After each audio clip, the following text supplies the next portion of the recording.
Evet, Yunus Bey çekiyor.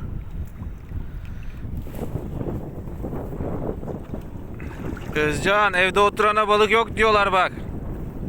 Oltayı alacak aşağı. Eyvah, o derece yani. Oltayı alacak aşağı.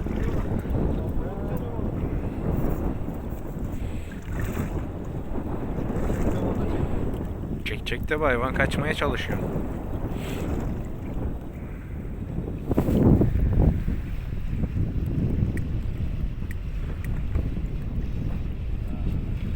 Geldi mi? Oo, maşallah.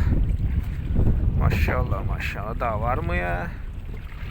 Daha ne olsun? Maşallah.